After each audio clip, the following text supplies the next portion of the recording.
Last we left off, while en route to the icy port of Dark Veil, our heroes found their flatboat scuttled, caught within a river troll's clutches intent on devouring them.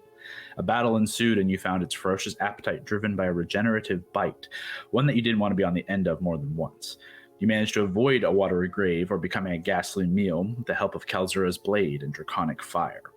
In the wake of the battle, you comforted Ursa, whose dark passenger rose up and overwhelmed her in the fray. You freed your ship, and with little to no damage, and investigated the lair of the beast. Within, you found signs of former meals, some coin, and a particularly grisly display of a troll's savagery. As day turned to night, the river widened once more, leaving peatlands behind, and you found yourself sailing alongside snow-dusted tundra. Through morning fog, your boat pushes through the thin freezing sheets of ice towards the end of the hollow river. Then you awoke, rested, rejuvenated, and leveled up, as the looming shapes of Dark Veil Harbour appear on the horizon. By mid-morning, you find yourselves docking on your choice of north or south of this small riverside town. The roaring sound of a cascading waterfall fills the air alongside cool mist and light snow. Mingling with the snowflakes are flakes of ash that dust the docks and stain everything gray, turning the water foamy along the banks. As you approach, you take in this upper section of Dark Veil. It is simple in construction. A pair of wooden taverns whose chimneys billow with smoke, a handful of mid-sized warehouses along a couple of cottage houses as well, places for fishing gear and travel supplies. A covered bridge spans the river over top of the waterfall, connecting the north and south banks, and along the long length of boardwalk on either shoreline that extends the full breadth of this small community. Your boat is moored and the day is yours. What do you want to do? It's always where there's the long pause as we figure out what the fuck we should do. What is Cal's vibe like? Does he seem like this was as far as his plan has? Maybe I could saunter up to him. Before, or as you saunter up, I should say, throw me an insight check. You got it. Come on, little dice. 7 on the dice plus 6, 13. Cal is exhausted, physically, mentally. He's worn down, he's worn out. You're not sure exactly how much of a toll this trip has taken on him, but he's relatively older. It's hard to gauge exactly how old, but he's made no show of hiding how old he is. It's very obvious about it. But Dragonborn can be difficult to kind of age. But with a 13, you gather, like, conditionally, he has a couple levels of exhaustion. Like, he is physically, like, Cal. He's pushed himself to the limits. He's taken more shifts on, not patrol, but on watch and on steering the boat than any of you.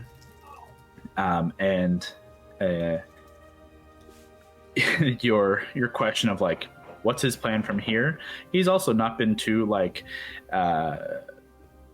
he's not hiding too much about the fact that, like, yeah, this is about where the plan stops. He does want to. He's highlighted this just as a reminder to all of you that he knows a ship's captain by the name of Captain Daedric Verglass, and a ship called the Rime Thrasher, an old friend of his that he believes trustworthy, and that he hopes to either employ or convince to allow him and Ursa to take passage on his ship out into the ice fields of this North Sea. Hey, Cal. Yeah.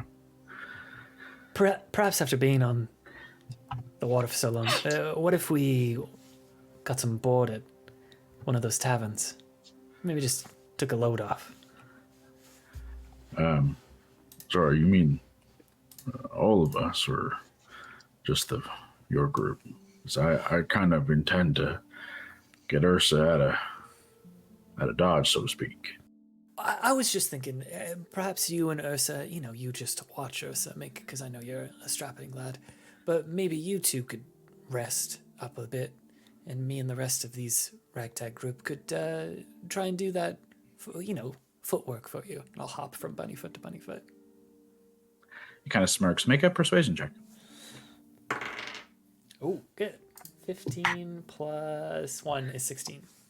So it's so shocking to see my ability score so low in persuasion. He like kind of you immediately feel his like his body language sort of pull away. Like he doesn't rest. You know, this is a soldier's attitude of get the job done. There's no time to fuck about here. Like let's just go. But he looks over at Ursa as like everyone's kind of disembarking, and Ursa's, just kind of bounding behind and likely kind of toying with Enid a little bit as the two of you are just kind of like bouncing off the ship. And she's been very excitedly kind of like, talking the ear off of Andy about, she starts to stop as you've come into here about talking about magic, but all the way here, she's been wanting to talk about magic. And DeCrane, you've certainly noticed her eyeing your pistol as well. Not in a in a frightened way, in an excitable, that's a fun toy kind of way. She is from the early stages of this kind of like frightened girl, kind of sedated is how you met her. Unfortunately, she's now, a 14-year-old girl excited on an adventure, even though in the middle of this fucking frozen tundra, it's better than what she had not 6-7 days ago. With Cal looking over at her, seeing her excited, seeing you guys, and sees the truth to what you say. Kind of all the weight just kind of drops, and he just kind of sinks for a second. Says, you know what might not be a bad idea. I got a little bit of coin if we want to find a room at one of these places. I can certainly cover our costs. Well, that's music to my ears. A night, I think, not more. But I do want to get us I want to get Ursa out. But maybe you're right. Maybe it's better if we lay low, and if you're willing to go and find Rhyme Thrasher for us and make those introductions, might save us a little bit of exposure and get some rest. Sounds great to me. I appreciate it. Thank you for your insights. No problem. And thank you for, well, I'll say a greater thanks to all of you, but I really do appreciate that you're coming along and doing this, and with such a cheery attitude. What's not to be cheery about? Sun's up. Actually, it's pretty ashy and gross here, but... Yeah, you say that and look around, and it is not cheery at all here. Also, you're fucking freezing. Yeah, I am freezing. I have no shirt on underneath my little vest thing, but I am an optimist and trying my hardest. Through teeth chattering. Nothing to be worried about. To that point, actually, as we kind of get talking about it, while it is not, Arctic frigid, it is fucking cold. And to those of you who don't have kind of heavier gear or jackets, the Herringons, at least you guys have a little bit of fur. That helps. But Enid and August, both of you specifically don't wear a lot of clothes. And oh, no. Clothes are for wussies. DeCrane is currently the only one with a proper attire. He's got a jacket and a long jacket. Traveling shit. I'm used to being all over the place. Am I not in the cold? DeCrane is wearing super light armor, layers. So that's not fair. Andy has light layers. There are many of them and able to shield you from the worst of it. But even in your layers, it's a touch chilly. I'm dressed for a Coachella. Some kind of vibe. Yeah. It's not to the point of frigid exhaustion rolls, but just something that you're all noting. It's fucking cold here. It'd be nice to get by a fire, or consider a coat. Or if we're going to be traveling not in a boat, probably something. Yeah. Okay. Something warm, little tavern. I will walk up to the rest of the gang to try to relay this news. When they're having that little chat, Kyle, could I, when there's less people around, pull DeCrane aside quickly and just kind of as quietly as I can, because I really don't want anyone here to hear, Hey, do you know if any of your old friends, is there an outpost here? Do we have things to be worried about? I knew a few people here, but they seem to have long gone. Maybe that means there's a threat. I don't know, but we should be on alert. Okay, but is no formal station? Do we know? If we were, Kev, you can throw me a history check for me. sure. See What you is know. this cat up to? What has he done? Okay, I rolled a 17. Nice. And history is 0. 17 Okay. it is. So as Andy's kind of posing the question, it's something that you would have tried to learn as quickly as you could as well, especially before leaving, is getting a look back in your training in the days that you were training in the weeks leading of training. You would have been shown a map of Candorne, as well as a little bit of Baern, not a full-scale map, but Candorne for sure. It's certainly in the northern section of Candorne in which you were in training. The forts and posts within which the Arcana class have their positioning. You were stationed kind of on what is the north east of Candorne, kind of the furthest northeast point that the Arcana class has a base, and notably there are shockingly few to the west and the northwest as well. So as you guys are now kind of on the northwestern corner of Candorne, there's not actually a lot of Arcana class position up this way. However, with a 17, there is a keep called the Grey Keep, not quite in the northwest, but on the west border of Candorne to the Ashen Wastes. That is a Candorian company, which is the Candorian military stationed position that is held there along the border. It was noted in your training, but noted in like a dismissive way. The Arcana class and the Candorian company don't always see eye to eye, and they do kind of butt heads in a kind of a competitive militarization faction. So this is the border with Cantor and the Arcana. This is so the Ashen Waste to the west, and then where it bleeds into Candorne. There is along that kind of borderline in this kind of no man's land.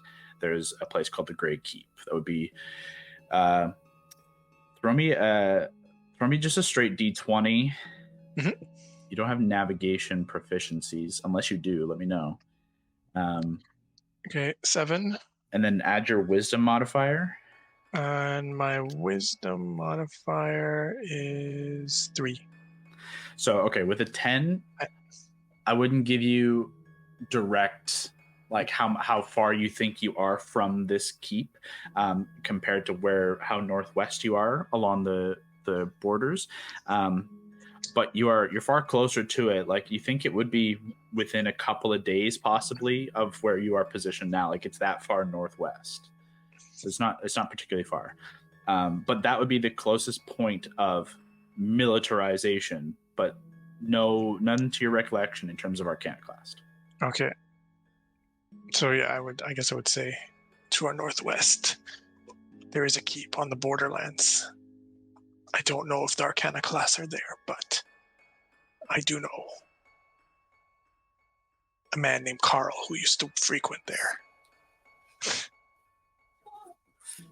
Okay. Big swing. Thought that was going a different direction. Okay. Well, I mean, we'll remain careful anyway. Do you guys Sorry, hear my real life cats on cat the is boat? making so much noise. Meow. I will saunter up at this point, try and wave everyone over. Oi. So, Cal agreed. I mean, by the way, he looks like absolute trash. I don't know if you guys have been noticing, but it seems like he can barely stand. He said he would give us one night, one of those shoddy little tavern things. All we have to do is the little bit of footwork. Try and find the Rhyme Buster, the Rhyme Crusher, and Captain Daedric Verglass, or something like that. And then that guy will be the ticket to get Ursa to safety. And then that's a job well done for this four. Well, that'll be easy to do. Are there any patrons inside of this place? That's what I was thinking. We could do, a little like the old 1-2, like chat them up, say, hey, how you doing? We got this. Are you guys good in social situations? I haven't really seen you much, just on the boat. Depends on the day. Yeah, I mean, just talking to people is not necessarily in cities. Towns are less scary. I don't dance around people. I come to them face to face and say what I need to say. You don't dance. That's great. That's what we need. Nettie and I love to dance. Sometimes, like when the full moon hits, we'll just dance the whole night away. Just dance through the woods. So we could teach you how to dance if that's something you're interested. It's okay. As long as we get to the point, that's all that matters. Oh, all right. Well, why don't we check out one of these taverns? Let's go slow for Cal so he doesn't literally die as we move. And let's make sure no one's paying too much attention to Ursa. You never know. We should watch out for that. Yeah. I mean, if this is a port town, then there's got to be at least some travelers coming through here. By the way, before we get going, did I tell you guys about the spooky moth incident from the boat on the first night? No, the spooky what? Spooky moth incident? I didn't mention this. There was so much going on. No, Chase. no, you definitely didn't. Okay. Do you know, is moths something that your god knows about? Is that like a great sign from your god? I mean, if you could have got one earlier, maybe I could have done something about it. But right now, if there's no actual moths in front of me, there's not much I can do. That sounds moths. It honestly wasn't so bad. Basically, what happened is we got on the boat, and as you guys were all scampering about, Ursa and I were just staring at these moths. And when Nettie and I were on her roof, there was a bunch of moths, but I didn't think anything of it then. Anyways, we're on the boat. The moths appear. Then they all start to form into this big, kind of like flapping mothular face. And then it says something like, you'll never escape my darkness. The eclipse is coming. And then they scattered away. And I didn't think much of it. Aside from I looked at Ursa and I said, did you know what that was about? And she said, nah, not really. So this is the first time I've thought of it since. Yeah, I feel like maybe you should have passed that along a little earlier. I don't know what that means. It just doesn't sound great. Moths making a face is kind of terrifying. Are you telling me you're afraid of a moth? Honestly, yeah. Moths, there's a lot of things to be scared of. Oh, and then when they die, their carcass dries up and leaves like this little powder everywhere, and it gets sticky everywhere. It's disgusting. That's ideal. Less waste. Is it though? Yeah. I'm all about like nature and composting. There's enough trash in this world. We don't need more littering the way. Like, what is their purpose? Their purpose the plot a little bit. Let's get back on track. Let's get Cal and Ursa to the tavern, and on the way we can discuss what's the purpose of a moth. Right. I have a question before you. At night, we can check it out when they're asleep, but nothing's happened the last few nights. You've not seen any moths since that day, or that night. But yeah, there's been no moths since as you've continued sailing, and you are free to discuss the purpose of moths in the world. But question for you as you begin to make your move: did you land north or south shore? Did we land north or south shore? It's a choice, it's either or. Is there like more buildings on one side or more downtowny kind of stuff on one side? Not at Greater Glen. Slightly more would skew south. Like this seems like there's a larger collection of like homes on the south side than north.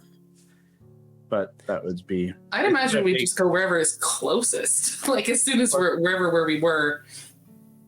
You're coming down a river, and you can Allie, choose which bank you want to go to. Allie, do you have your dice in front of you? I do, yes. Roll one of your dice. Ooh. Odds will be north, south will be east. Okay. Odds north, south. That is a 3. Odds north. south. Shit. Wait, north. Odds north. North it is. No problem. As you guys begin to make your way forward, Cal does have like a cloak as part of like what he's been wearing this whole time. Took it off in some of the travel, but he does throw it back on. And it's a relatively large cloak, and he kind of curls Ursa in under his cloak with him, not to fully like hide her, but just to, 1, keep her close, 2, hide her a little bit, and 3, keep her warm. As the 6 of you, pardon me, begin making your way along the north docks here, you very quickly come to, it's not a particularly large dock where you have positioned yourselves. You notice a couple of things. Up on this upper level, there's not a whole lot going on beyond the couple of taverns and a couple of other like buildings. It's mid-morning. You've seen a handful of people walking. There's someone walking across the kind of covered bridge right now, but they don't seem to pay you any mind. And you've seen a couple people coming from a door from one of the taverns and head towards something kind of off to the north side, or the west side, sorry. But it's relatively quiet with the exception of this kind of roaring sound of the waterfall that is flowing. As you do come towards this nearest tavern, you go to turn in, open the door. There's no sign, but it's very obviously a tavern given its like construction, and the windows you can see within. There are windows here where many of the other buildings here don't have windows. It seems like there are just straight warehouse buildings or cottages that don't have windows, and you can look in and see what looks like a relatively warm tavern interior. It is 1 floor ranch style, but relatively sprawling. You do make it inside, but just as you go inside, the 2 Harengon, you guys do hear the sound of some like loud voices towards the covered bridge, and what sounds like the, I don't want to say, like the churning of cable, like at a consistent rate, like this like kind of clinking of metal sound, just something that you pick up as you're just about to go inside here. The interior of this tavern, again, no name, is relatively empty, though warm, which is the key. Inside there are a smattering of maybe 7 tables that are round in the middle, a couple of sections along the sides where there are not even booths, but just like a bench and a long table set along the exterior walls. Windows only on this side, the rest it's all closed off. There is a stage that is up on a second floor, like a balcony size type stage that seems like it has not had any use at any time recently. There is a bar immediately to the left that is long and kind of wraps around into some closed doors at the far left side on your entry. As you come in, the cold wind sweeps in and some of the snow and ash blows in, and you hear one patron in the back just kind of presumably to say, close the door. There are 3 people inside, and one of them is the barkeep behind the bar, this kind of older looking human woman, kind of graying brown hair. She's certainly older, wrinkled, wearing a pretty heavy like leather apron and a pretty thick kind of like coarse blue cotton shirt, and just kind of standing behind the bar, so you don't see much more than that, but she is just like cleaning and tidying up the bars, getting things ready for the day. As she sees you all enter, kind of looks over and just kind of nods ahead. Cal just kind of tucks Ursa in and just says, here, and he hands a small leather pouch to you, Augustus. Says, that should be enough to get us a room or 2 or 3 if we need it. Well, certainly for a night. And then if you want to get some food, could certainly use it, but I got rations for me, but I'll just see what they got, I guess. We'll go grab a spot in the corner. All right. He and Ursa begin to make their way over to the corner. What did you guys do? Let's make our way to the bar. What's Nettie and I's head level at the bar? Is there a stool we could climb up on? There are stools alongside the front of the bar. You're able to get up on top of them. Otherwise, only like the top 6-7 inches of your ears will be up on top. Other than that, I will lift up the purse and place it on the bar, and then climb up on the stool and sit next to it and move the purse back over. As it takes you this second to kind of get situated, the elderly barkeep woman does make her way over and just kind of watches you with like a cocked eyebrow and what can I get you? Nettie, why don't you do the talking? You're so much better at this than I am. What? No, I'm not.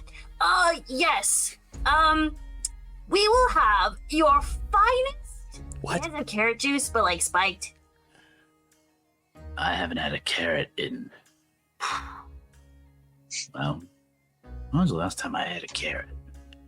It's been a long time. We don't have carrots. What would be your beverage of choice? We will have Ale. Ale it is. And she just turns immediately over and starts like, getting a keg and just 2. I'll turn to Andy and DC and hold up a little paw. Can we have 4, please? 4? Sure. So where are you from? You certainly don't look like you're dressed for here. No. We're from just a little bit south of here. So what'd you make your way north for?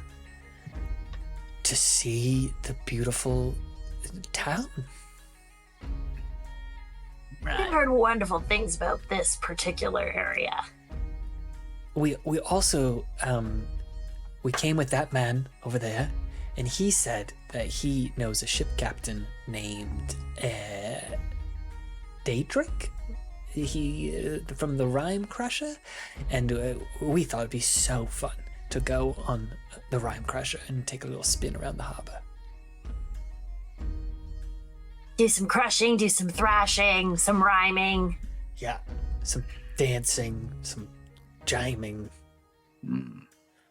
Right. Well, I know Daedric. Oh, you do. You'll fit in. You'll fit in with his crew. They're weird too. Fantastic. We had cool. Can I get you anything else? Could we have some rooms for the night? This place looks absolutely booked up. You're but planning to stay? I thought you said you were planning to get on a boat. Well, it's just we're so tired because we travel all the way here. You know. Look at our legs. We're so tiny. We need look our at our sleep. little legs. Little legs. I do have rooms, of course. If you'd like to get a couple of rooms, I've only got the 2, but you're welcome to both of them. Perfect. What is? I'll be looking through the pouch. What is 2 rooms? How many of these? She peers over and looks into the bag as well. As you look inside, there's like 10 gold pieces and like probably another 22 silver pieces. So like it's a decent pouch. Like it's not hefty by any stretch. But she kind of takes a keen eye over and looks inside and says, you want 2 rooms for the night? Couple of drinks? Food? I got some food if you're looking for it, yeah? Yeah. That'd be, how many are you? There's 2 of you, and I see you came with 6 of you in 2 rooms? Yeah. That's interesting. That'd be 4 gold. 4 gold. Great. 1, 2, 3, 4. She takes it from you gingerly, and kind of tosses it in her hand. Stashes it in her leather apron. Well, here. She reaches over, grabs the keys, puts 2 iron keys in front of you. They're bitterly cold. Says, rooms are down the hall there. You're welcome to have them the rest of the day and through the night. I'll get you some food over to your table in the next hour, anyways. Thank you so much. Thanks. Oh, I'm starved. You're truly the nicest person we've met on this whole trip. Well, that's very nice. What's your names, by the way? My name is Oak. Oak, sure. And Willow. Oak and Willow. Pleasure to meet you. I'm Mallory. Mallory. Do your friends call you lovely name. Mal? Beautiful name. I don't have many friends, but I have You been have? called now. You have two now in Willow and Oak who would be delighted to call you Mal. Well, you're welcome to it, I suppose. I got some work to do. It was nice to meet you. Oh my god, so nice to meet you. Let me know if you want any more drinks before I bring around your food. Except if it's carrot juice. Right. She walks off down towards what you presume is the kitchen. I will just swivel on the stool and do a thumbs up back to the group.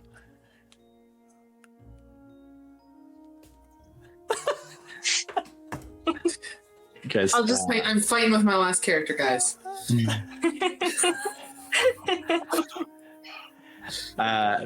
You taste the ale provided. I don't know, but it's up to you guys. Are the Herringons big drinkers? No. Not really. Maybe, on occasion. I think we've had They're not hobbits. mead. Yeah. We've had some mead before. Enid is definitely more talk than... I was going to say that Augustus just can barely hold his booze. The 40 pounds.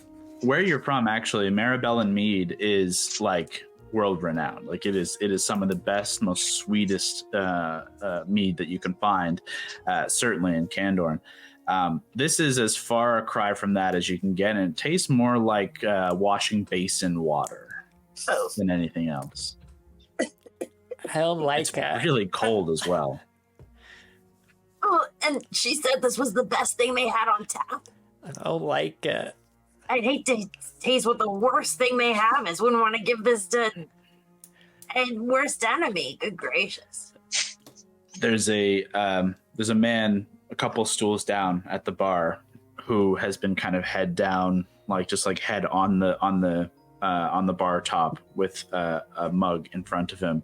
And as you guys are kind of reacting to the taste, kind of, if you're not gonna have that, I'll take it off your hands for you if you like. Okay, that's very generous of you. It made my tongue feel numb, so you could have West. He Your grabs. funeral. Much appreciated, thank you. He just pours it into his. I was try and Takes slide Enid's off my stool. and just puts his head back down the bar.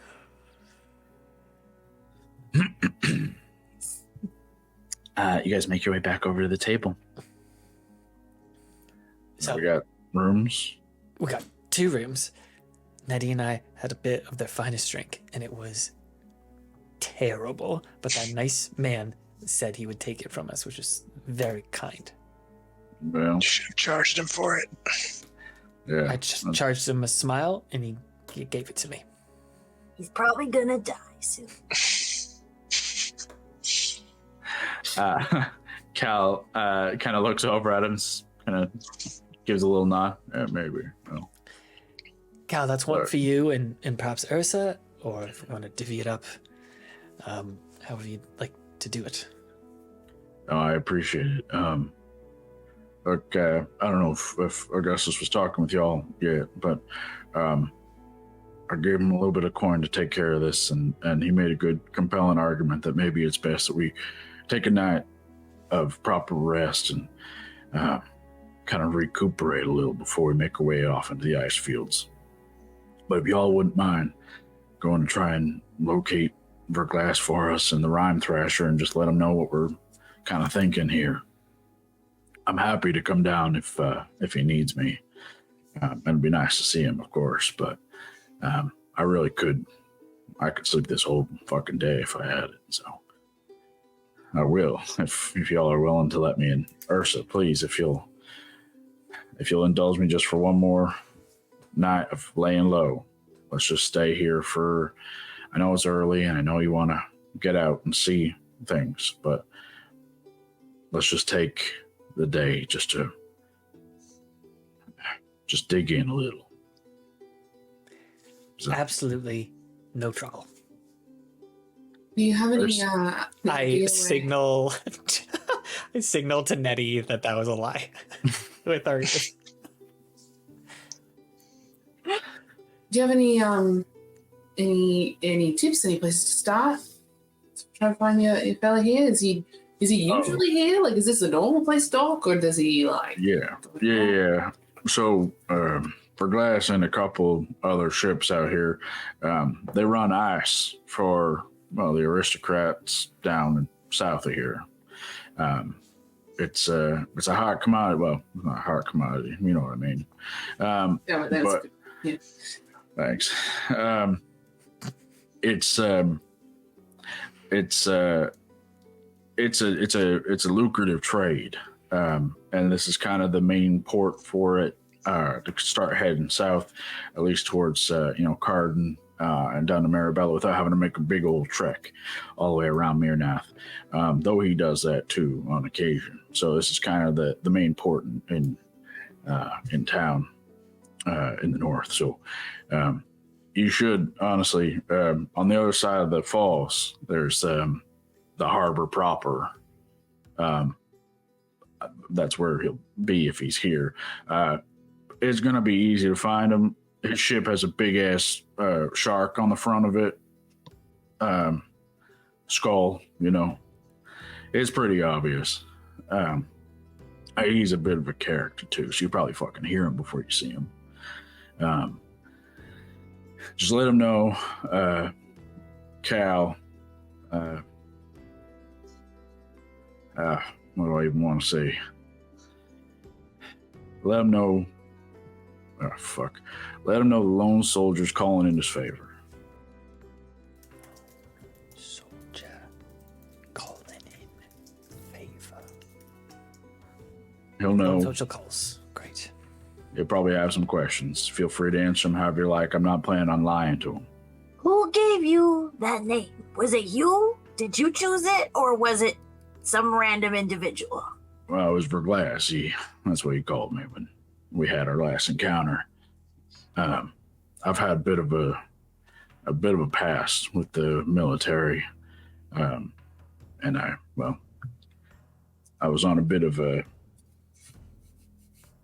not a mission. I was banished from home where I was originally from. This is going back many years. We don't need to get into it, but I was a bit of a hothead when I was young, and I had a chip on my shoulder and a lot of hatred. And he helped me see not to lean into that. And I helped him out a little as well. Hence the favor owed. And he's a good one. I trust him. That's all that really matters. Look, I'm beat. I am going to take a rest if I have the chance to. So, feel free to wake me up if y'all need us. But I'm gonna go hit bed. Sounds great. I'll say I'll be keeping an eye on Ursa a lot because I'm trying to just make sure that we see this entirely through. So I'll just be. I think I would have throughout the days if I've been anytime I'm hanging out with her, absent-mindedly embroidering random shit on like corners of her clothes, like whatever's near me, right? It's just a way I fiddle. Did she react to any of that information as if any of it was new to her? Make an insight check. Not good. I think it's a 9. No more than any of you did, Okay. And no more than I don't think you were paying so close attention to have picked up anything of interest. Really, the more insightful information you get from her is like that she, even though she has this kind of like excited energy to like be with you guys and to try and pick your brains on magic and to like see the next leg of the adventure for herself. she still is like dutifully following Cal, and when he says like just lay low, she's a little dejected, but like she agrees, she understands. Like she's not gonna escape the room. It doesn't, as best you can tell, she doesn't seem like she plans to do anything other than listen to Cal and lay low. Okay. At least for now. So unless there's anything else, Cal kind of stands up and kind of gets himself together, gives a nod to Ursa, and she hops out. And just before she runs, just kind of turns back and says, I'll be here if I'm not really as tired as Cal, but if you guys find what you need and you come back, maybe we can do some of that training we'd kind of discussed before I go off and before you go off. We're kind of in the middle of nowhere. Learn some tricks. Little wink, wink, wink. If it's, she kind of looks up at Cal and he's just like already like half asleep. She kind of gives a little shoulder shrug. Maybe tonight. That sounds good. Okay. She hops off and follows Cal towards the back as they make their way towards one of the rooms. Well, I'm certainly not tired. And I have to do something to get that taste out of my mouth. So do you guys want to go see if we could check out the waterfall or something like that? Yeah, might as well.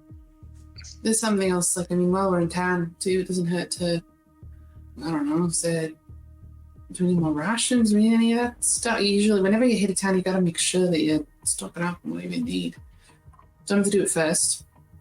Just keep an eye out for things on the way. Other people on the way. Yeah, just a bit of checking in on rations and things.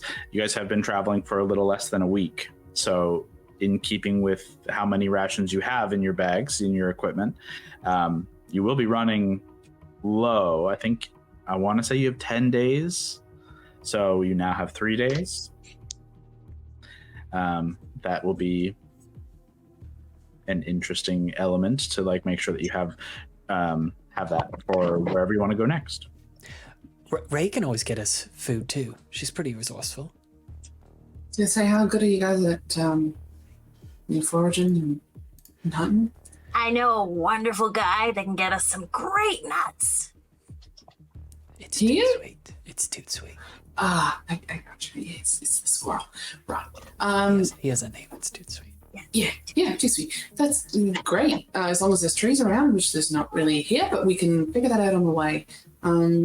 Excellent. I'm not great at that stuff. So as long as someone's good at that, but I mean, grabbing a few extra rations probably isn't going to hurt. I have a feeling there's not going to be any nice. I will add a couple elements here in that you can consider out of character that are not necessarily in character or choices you can make. Kev, it's up to you how many rations you want to have consumed. You can let the group know, or you can keep that to yourself. Likewise, Augustus, I think you made a point of saying you cast Goodberry at least one day. So that's something you want to be keeping up on top of throughout the time. You could also have kept rations. That's something you can also contribute in the days of travel. That's what I meant by Ray getting food. This should just get us. What I think is her getting food is her conjuring good berries for us. There you go. So you do have. Now I'm going to go on a little tangent. I think Goodberry is kind of a bullshit spell in terms of OP. how you get. It's very it's not even OP. I just think it's boring. I think it's lazy as like a spell, right? And just be like, fuck it. Yeah, you get just 10 pieces of food that feeds 10 people fully for a day. It's one berry. Get out of here. Oh, is it actual thing? Yeah, it's called Goodberry. Oh, it should be per like meal or something like that. You know what I mean? Like instead of like for a full 24 hours. I'm not gonna care so much about it, but Wizards of the Coast, if you're watching this stream, first up, thank you so much for watching. Figure it out. This is Kyle DM rants that Leah gets. Slide in our DM. We can fix it. Just give us some copy and we'll edit it.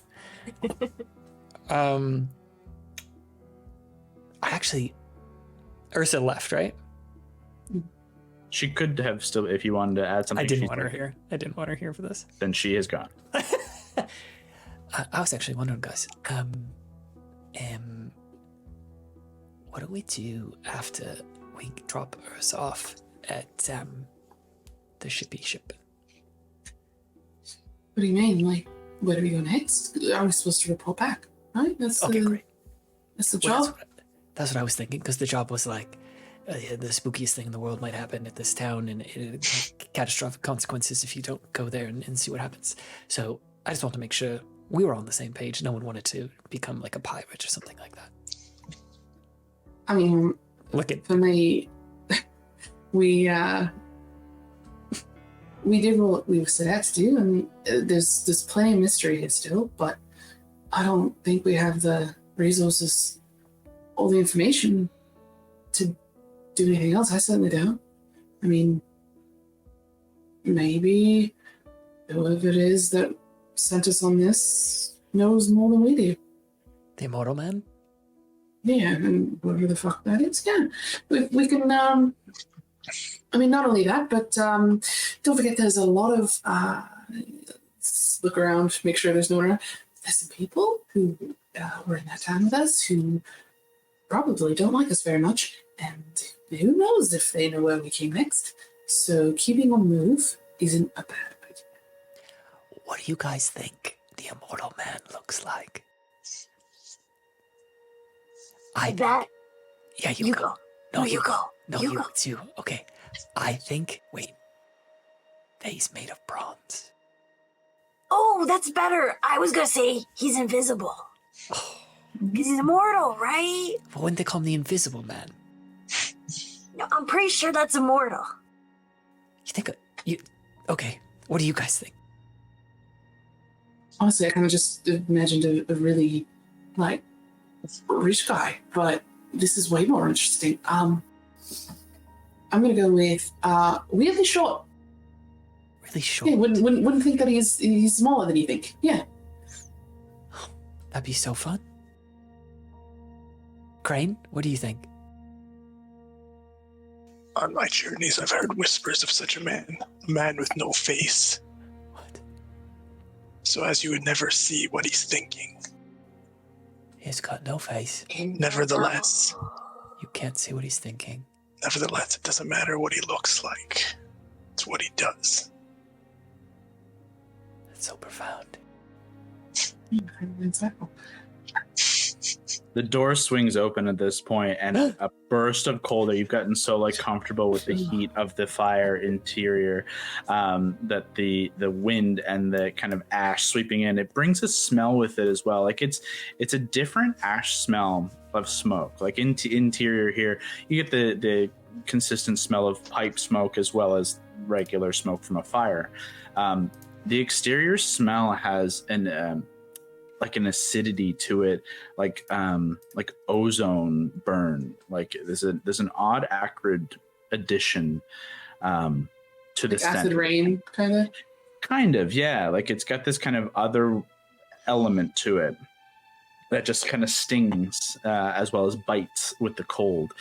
You watch as a silver dragonborn with a heavy coat and like a heavy like fur-lined jacket that is done up with like buttons and belts and things makes his way in, dusts himself off, and kind of looks around, looks towards the man who's like drunkenly now finished both of Enid and Augustus's drink and kind of leaning on the bar, and he makes his way over to him and like gives him a big heavy smack and just like wakes him up like aggressively, and they begin to have a little bit of a conversation, but not an aggressive one, just like heavy set men just like being men. All right, yeah, I mean, what time is it? Sorry, Kyle, remind me, is it morning still? Mid-morning. You guys have not been here very long. I mean, start walking around, see what we can see. Okay. Kyle, do I know if there's any state or shepherd route that comes through here? Throw me a survival with advantage. Let me start learning my skills, boy. By heart. By heart, because this In is fairness. really annoying. I can add in something just generically to the description. 17. 17 is good. So we've kind of touched on this a little bit in the couple of episodes, but obviously Andy's going to know the most in this situation, but all of you would have heard the term the Shepherds before meeting Andy. And the Shepherds are a kind of a faction of guides and travelers, like a consistently traveling troops and groups who lead people along set paths. They're often associated with the god Koros, this god of safe passage and travel. My little trinkets. Andy's symbol of this kind of like arched bridge with some extra like embossment to it is an often evocative sign of Koros' followers and of those who travel consistently will often keep symbols of archways and bridges in kind of homage to Koros. The Shepherds are loosely organized and can be not even employed, but you can go with a shepherd group. You can tag along with a shepherd troop and group as they make their way, whatever path they're taking, and they will guide you to wherever you need to go. Not in trade of coin, but more in trade of stories and as part of a purpose. This is their purpose, is to guide people. Andy has long associated with them. 17, you don't know this area particularly well. This is not something that your group would have traveled very often, specifically because of its proximity to the Ashen Wastes. So you know that there are specific groups who make these treks, and you are just not directly familiar with them. Though you know that they are in the area, you don't know particularly where. Like I wouldn't know which heading. You wouldn't know any of the headings off by hand. Beyond, within the Ashen Waste, you've heard the location Shadestar Bridge as a go-to heading within the Ashen Waste, like within the boundary. But that's like actually in the waste. That's not near here. Okay. I'll probably still try to, out of habit, keep an eye out to see if there's anything. Running into shepherds out in the wild is not abnormal. I will point out one thing about the Shepherds that maybe you hadn't considered, or something we hadn't necessarily talked about in terms of the formation of the Shepherds. Not a seafaring crew. No, they keep on land. So like a port is certainly like people would need to get to ports. So like it would be leading to a port. But yeah, there's not a whole lot of sea travel for the Shepherds. So like it's not often that you'd see them on ships, certainly. So like not necessarily something where they would stay, though leading to port obviously is a consistent destination. Cool. Okay, so unless there's anything else, you guys gear up, finish your drinks or leave them mostly empty, mostly full on the tables, and make your way out into the bitter cold once more. The north side of this upper section of Dark Veil Harbour, you follow the boardwalk towards the covered bridge, as it's really the only direction to go other than going back to the boat. There are a handful of, like I said, small kind of cottages on the north side. You do pass, pardon me, there is a general store. It just says general store. There's nothing more to it. That is right at the corner where you like kind of rise up and then go across the covered bridge. It's on the north corner here. Though you also note on the other side, so at the end of the boardwalk, it goes up the stairs and then you can go across this covered bridge. But there's stairs on the other side as well that lead down to what you didn't see before, a relatively large platform. Where you can see a series of triangular metal constructions, like heavy beam construction, and an array of cable and chain. There are crates and boxes all built up around this section on the other side. And as you kind of stand to like kind of get up on top of the covered bridge before crossing, you can now kind of see down into the lower section of lower Dark Veil Harbour and see the harbor proper. There are about 7 or 8 medium to large size ships. They're certainly not big frigates. They're not warships or anything like that. Though even at a distance, you can see some of them are thick. They're hefty. They're built to either break through the ice or at least to forge through some heavier ice and seas. And there's a half dozen or so. And you can see it's quite a ways down from Upper Vale to lower. So you can see a handful of people moving about, but they're small in comparison here as the waterfall just plunges down between you. Is there any particular destination you're looking to go? I think, do we have a good view of the harbor here? Like, could we try to see if there's a big-ass boat with a shark on it? You could go, if you went over to the platform that I was just kind of describing, like with this like metal contraption, that's like the edge, right? Like you could go over there and look down and see. You could do so from the kind of middle of the covered bridge to like get the best view. But the closer, like on one of these platforms is the better view. You could probably, given that Cal has given the extra like added elements of like, it's got this shark thing, you could probably see that from this far away. So if you wanted, but you're better off going to like the front of this platform to view. Yeah, I mean, unless anyone else has anything specific they want to look for. Okay. You can all throw perception checks for me. Come on now. No. 12. Come on, sis. Oh, 19. Yeah. 8. That's better than me, Kev. Perception plus 5, 13. Wow. Yeah, not bad. Not bad across the board, but yeah, it's certainly Enid who spots the rhyme thrasher. And it is the hammerhead shark accoutrement on the bulkhead of this ship that gives it away. And hammerhead shark are not massive.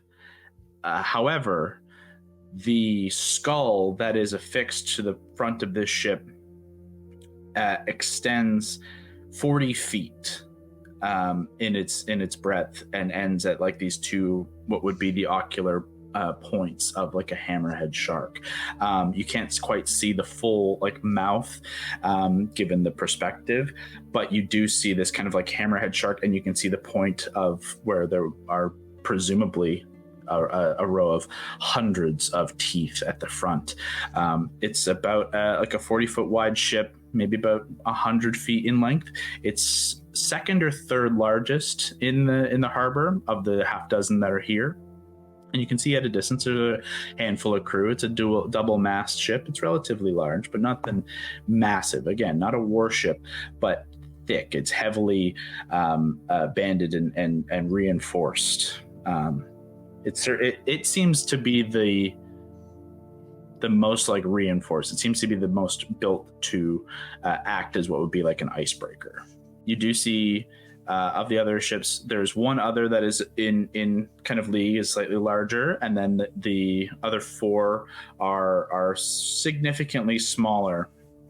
And as you're on this kind of section, this kind of lookout point, you also notice there's a sign beside you, and all of you are noticing this chain that goes up and over you, and a platform, a lift that is rising up to you. As you've been standing here, you hear the shifting of gear, and it's very loud now that's beside you, but the chain begins to roll around overhead on this gear contraption overhead, and you watch like a 20 by 20 square platform begin to rise up from the harbor down below in this direction. You can see there are maybe 2 or 3 people on board and about a dozen or so large crates and barrels and boxes that is being lifted in this kind of cargo lift up to your level. It's so neat. Never seen anything like this before. Is that how we should get down there? Did anyone see anything else? You find the thing we're looking for? Yeah. It's that way. You point off into the harbor. None of you see any other stairs or a ladder or like any way to get down this 200-foot drop. Maybe we should just wait for this one to come up and then see if we can take it back down. Wait for next elevator, yeah. Okay. As you kind of wait around, it does take several minutes for this. It's relatively slow, though you do see a sign kind of affixed to the left side that says Dark Veil Automated Cargo Lift. Passage costs 1 copper per 100 pounds. Lift capacity 4,000. Lift will run when coin is paid. Any issues, ask for Rusty. After about 10, 15 minutes, this cargo lift you see come up and settle into place. The lift finishes its kind of churning gear, and you watch a handful of figures begin to lift and carry the crates off and kind of give you casual nods as they are seemingly heavy barrels being rolled and stacked and placed on the other side. Another 5-10 minutes passes as they finish unloading the cargo lift. Okay, let's make sure we get a good spot. Is there any other passengers? Nope, it's just the 4 of you. That's not concerning at all. This is automated, right? So what do we do with the coin? We ask if there's any problems. We just ask for Rusty, is what the sign said. I'll just walk up to it after they're clear and just stand on it. I will hop on as well. Do you guys want to come? This is working. So, Crane, what's your passive investigation? Or Andy as well? Mine's 13. Mine's 10. Oh, here we go. 10 plus your investigation will accomplish the same thing, yeah. It's 10. So you have no investigation. Okay. Yeah, it takes like another 10 minutes of you guys kind of just standing around awkwardly, wondering how this is going to work before, Andy, you realize under that sign, there's a coin slot. Okay. I jump up and down. It is solid. Stupid. I don't get it. There's supposed to put the coin in the thing, I think, right? I don't. Wouldn't it be reasonable? Okay, I have Kyle 10 gold pieces. I cannot reasonably think where Andy would have got it in gold. Is it reasonable to assume that 90% of it's copper? Copper and silver for sure. Yeah, there's no way it's actually gold pieces. No. Okay. I'll put in. Try to guesstimate how much everyone weighs and. Very little. Put in a couple. How much copper do you put in? 5. 500 pounds? Sure. You put 5 copper in. He's big. And you make your way over. The crane has a lot of heavy shit on him. You two are tiny. You count as one. The two of you together. There's maybe 30 seconds where you're all just kind of standing there, and then just suddenly it drops about a foot, and your stomach's just before it just. So cool. And very slowly begins to descend, and you get to see a very wide overview of this bay. Now, one of the disadvantages to traveling with just 4 light passengers is the lack of weight in this cargo lift, and the wind at which you are traveling, and the weight dispersion. You do begin to rock a little side to side and back and forth as the wind picks up, and about halfway down, a particularly powerful breeze begins to pick up, and it carries, the heavy cloak and jacket and blusters your hair, and just kind of catches the lift ever so slightly. Your hat, you catch onto the hat. My ribbons. I would like everyone to make dexterity saving throws. You got it. Oh. Ooh, great. Tight. 19. Nice. Ooh, 18. 20. No, 19. Great. I rolled The green, the blue. 7 plus 3, 10. It was I a did. DC 10, so you are cutting it beautifully close. DeCrane, I'm not even sure exactly what it is about this scenario that kind of takes you off guard, but as everyone, the Harengon, your center of gravity is super low, given that you are super low, and given your kind of springy bunny legs, this is more like a ride than it is a threat. And Andy, just prepared, just like you're just knowledgeable, you're just ready to like be at the ready, and you take a wide stance. But DeCrane, just this like ever like perfect posture, like perfectly stock still standing.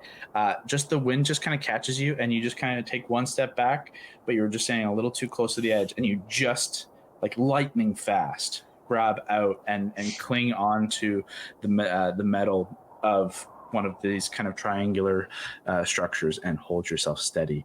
Just the briefest moment of fear passes through you before confidence returns. Several minutes pass, and you do dock on the lower side of Dark Veil Harbour with a heavy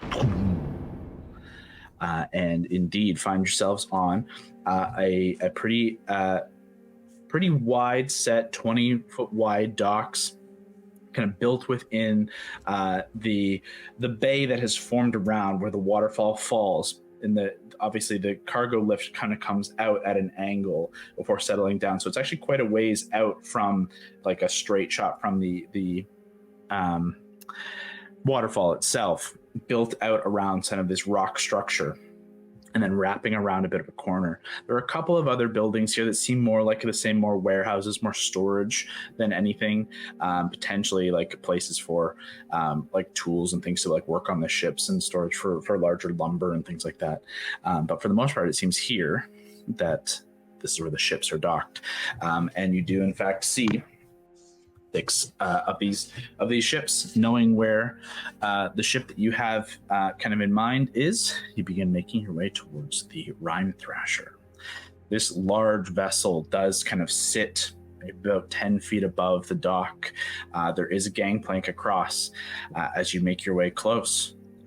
And the sails are tucked and tied. It is docked here and doesn't seem to be going anywhere. Though you do see the kind of waves are rising, and the flow of wind, the cold, blistering kind of wind is worse down here than it was up above.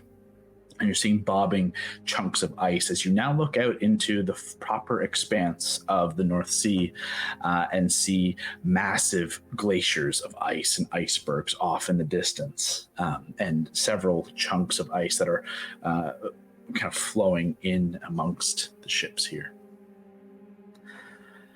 What do you do? Do you guys want to do the talking now? We did the talking before. We're happy to do it again, but just I don't know if you guys were jealous when you had to sit. Do you have any experience in ships? I can't say I have too much, but I imagine any vessel is the same, whether land or sea or air. Okay. Yeah, you're welcome to take the lead if you like. Do you have any experience? No, I'm very much land. Why don't you take the lead at least, and I will follow. Back me up. Yeah, sure. Is anyone out front? Like anyone viewable from where we are? You can see kind of someone like walks past, but like not immediately at the side of the ship. Like there's activity on the ship. You can't see anyone directly though. You can hear people. Yeah. But it's like up 10 feet and across the game. Yeah. Literally, like it's. Okay. I guess I'll just walk up. I don't know any better. You stride forward and begin to make your way onto what you believe to be the Rime Thrasher.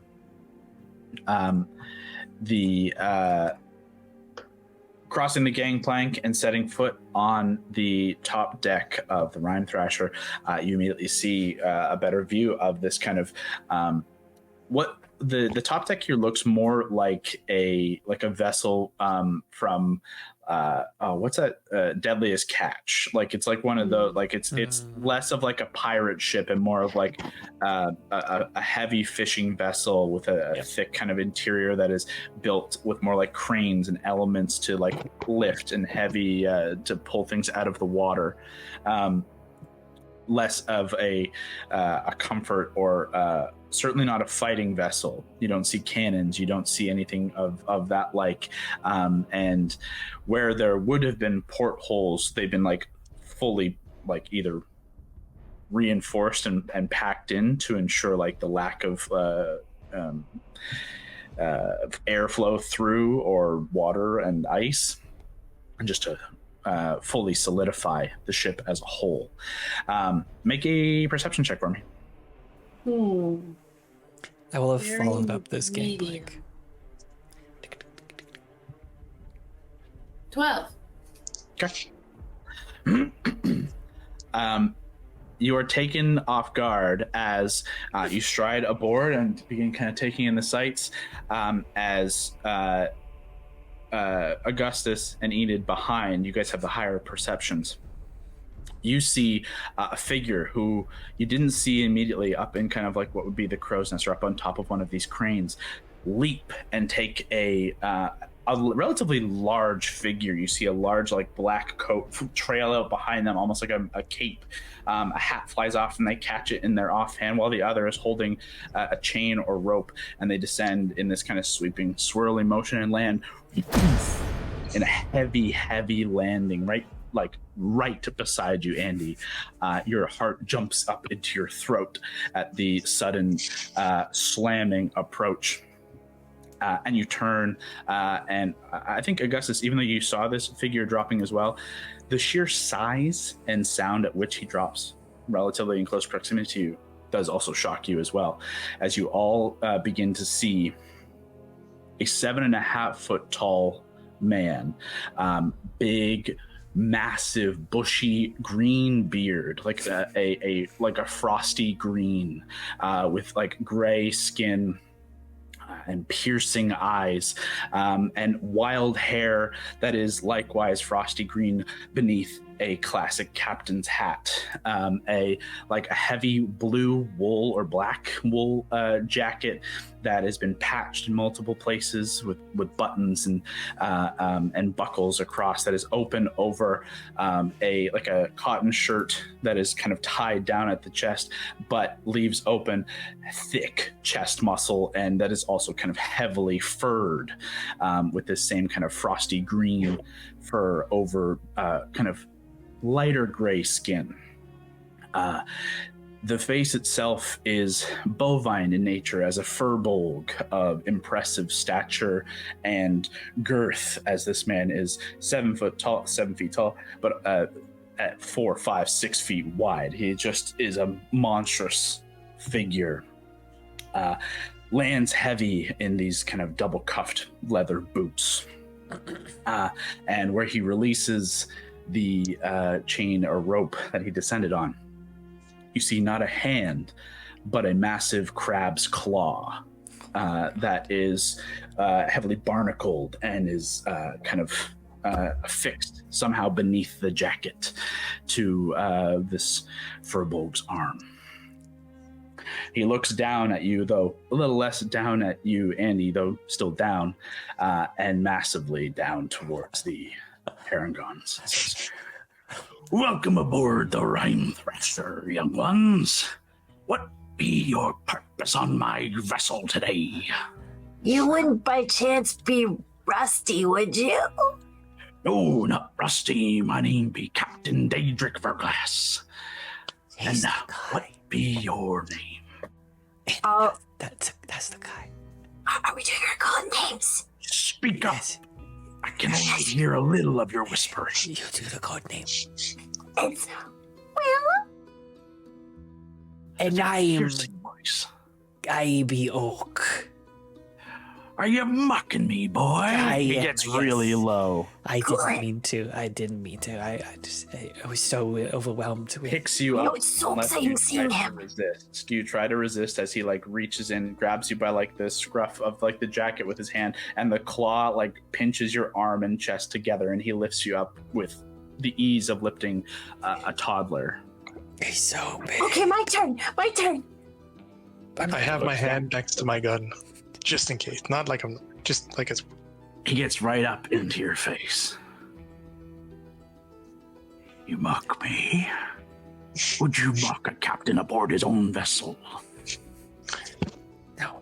I'm only joking. And he throws you down and just like tumbles off to the ground. You are very dexterous and you land. It's all right. It's all right. It's good to have a good attitude as we meet new friends. Captain Daedric Verglass, as I said, and you, tall lass. Oh, yeah, hi. How you doing, Andy? Andy, a pleasure. Doffs his hat and looks over to Decrane. Decrane, are you on the gangplank or are you staying on the boardwalk? No, I'm on the plank. Looks over to you. And you, my sir, what be your name? The name's Decrane, and it's a pleasure, Captain. Oh, such formalities. Come aboard, please. Don't fall into the frigid drink. Let me ask you, are you familiar with the Kingler clan? The Kingler clan, I can't say I've heard of such a thing. Though if they exist out in these frigid tundras, I am sure to find them. You reminded me of someone. Oh, A lot grislier. It's more a Corefish clan kind of guy. It's he looks you all up and down and says, now, introductions out of the way, and the Rhyme Thrasher here stands before ye. What be your purpose aboard my vessel? The Tone Colder is crawling in his savor. You speak in riddles, my boy. I don't follow. Willow, isn't that what he told us to say? No, he said something about being a Lone Ranger. The Lone Ranger is calling in his savor. Oh no, wait! It was Lone Warrior. Lone Warrior. The Lone Warrior, and he's got a favor, and he would love. Do you know Cal? Not Calzura. Yeah, this dragon. The lone soldier, of Yeah. course. It's been a dog's It was age. soldier the whole time. Oh, apologies for my own confusion. I couldn't quite grasp where you were going with this. He spoke in riddles and codes. It was hard to process. I'm distracted by how breathtaking you are. He was just a specimen. Stops his hat and does a little just like stance, buffed out his chest. Wave splashes behind him. Many a bard has written a tale of old Daedric Verglass. Can't believe it. Thank you, young lady. Now, you speak of the lone soldier of Calzura. Yeah. Where be he? Often he does not have others speak for him. He's here. Well, he's not here. He's up there. But he asked us. He's a little tired. It was quite the trip up here. But he's actually looking to chat with you, maybe about some calling in that favor. Well, of course, he's more than welcome aboard the Rhyme Thrasher. He knows just as well as anyone here is welcome aboard my vessel. And I would love to speak with the man. It's been, like I say, a dog's age. Do you know Mal at the tavern? It's the one. It's squat. Mallory, windows. yes. Frigid woman, yes. I found her rather friendly. Oh, really? Oh, I prefer Mad Jacks on the south side. Oh, we should have More met my Mad speed. Jack's. Mad Jack sounds wonderful. Would you want to join us for dinner? We can talk to Cal and at Mel's, or if you want, we can go to Mad Jack's. That's fine with me. I very much appreciate the offer, but I never leave my vessel on solid shores. Okay. You are more than welcome to join me here and my crew for dinner, should you be interested. Okay. We could go get them, maybe come back, and then do you have room for 2 more Mels? Plus us? Of course, more the merrier. Excellent. Wonderful news. Oh. Wonderful news. Quick pocket, get over here. Terrell, we have dinner guests. Other just begin kind of coming to see what's going on. Okay. It's like normal guys. Are you guys leaving anytime soon? We would hope to set sail within the morrow. But if we have guests this eve, then perhaps we can delay if need be. I do have some deliveries to get to and some orders to fill, but there's plenty of ice out in the ice fields. Excellent. No, that's wonderful. I have a question for ye, if you'd be willing to answer. Of course. What is your association with my old friend, the Lone Soldier? Not often does he accompany anyone given the title Lone Soldier. More of a situation of circumstance, I think. And what circumstance might that be? Um, Are you running from the law? No. Make a deception check.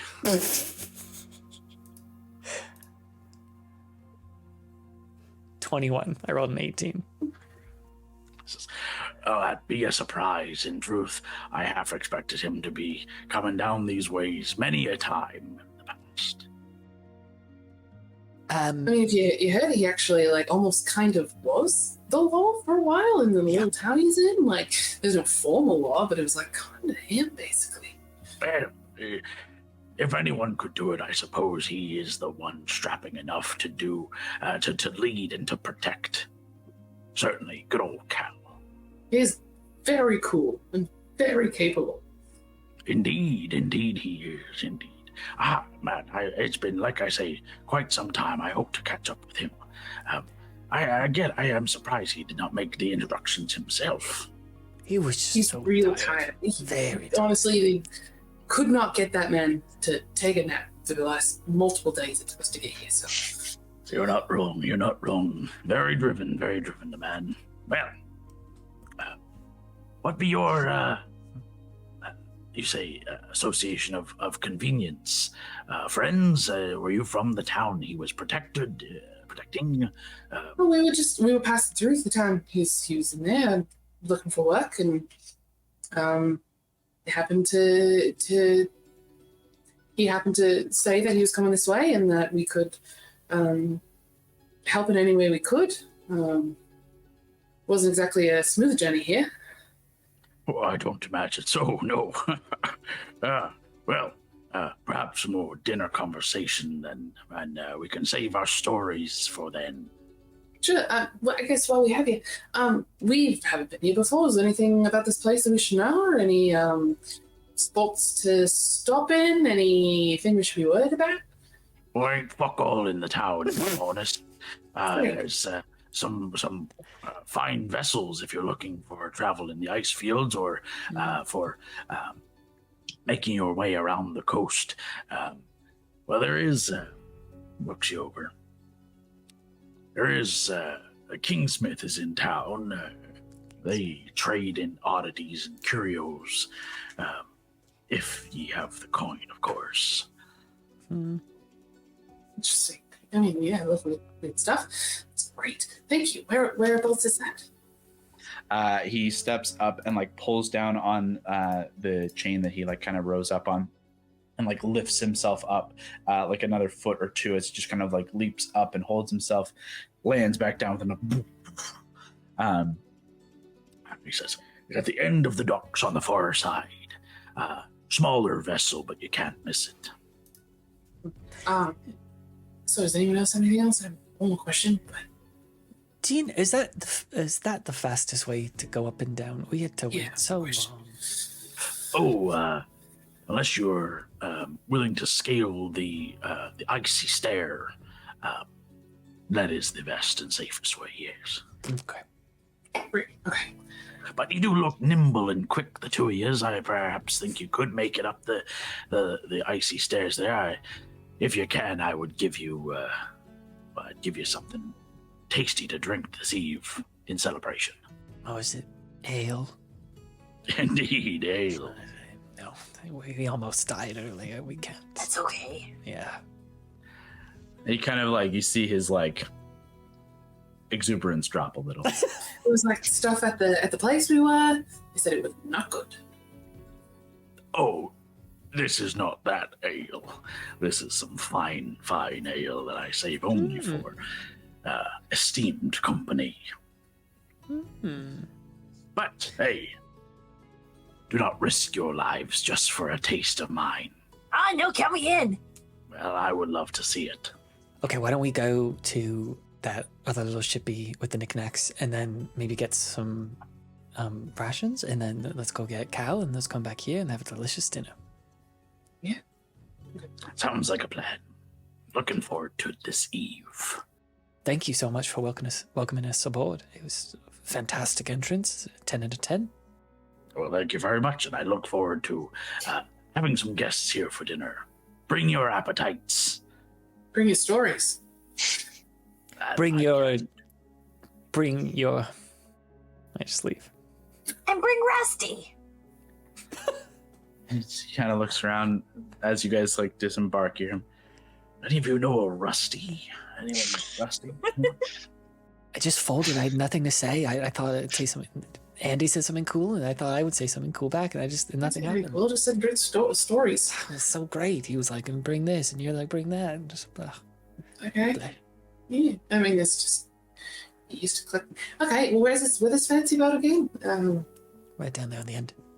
Yeah, it's not a particularly large harbor, so it's not a particularly long journey, nor is it hard to identify the various ships. It takes a matter of a few minutes for you to walk. The only difficulty here is that it's just shitty weather. Like, it just kind of sucks. It's cold.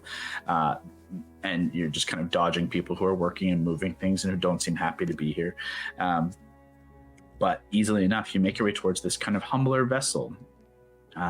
Definitely smaller, certainly not sitting 10 feet above the docks. More directly in line is maybe 40 feet in length and 20 wide, so not particularly large.